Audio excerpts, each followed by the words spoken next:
বাঙালি তো বুঝে না, যেমন আমরা না বুঝে আইছি। আমরা যদি বুঝতাম, বড় ভাইয়ের কথা শুনতাম, তাহলে হয়তো এমন নাও হইতে পারতো, কিন্তু আজকে হয়তো আমরা শুনি না, এর জন্য এরকম হয়েছে।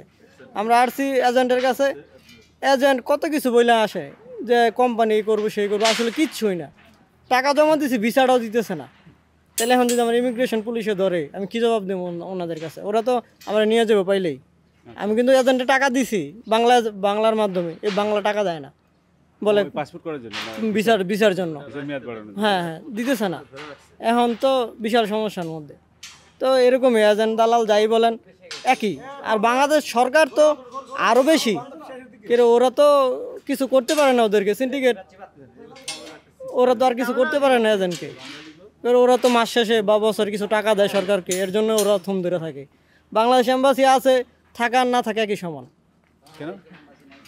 একটা নেপাল এম্বাসির কাছে যান যে আমার কাজ নাই বা আমি দেশে যাইতে চাই, আমার কাছে টাকা নাই, ওরা অবশ্যই টিকিট কেটে দিতেছে দেশে যাওয়ার জন্য, বা একটা ব্যবস্থা করতেছে।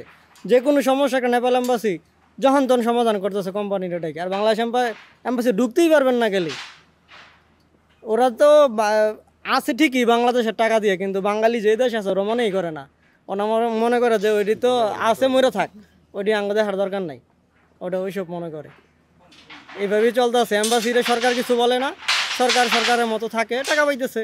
এম্বাসির মতো মাস শেষে টাকা গুনে নিতেছে। আমাদের জন্য কি করছে?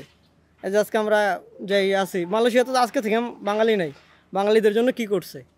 কিছুই করে নাই ওরা। ওদের দরকার শুধু মাস শেষে বেতন, টাকা, এই আর কি, এছাড়া আর কিছুই না।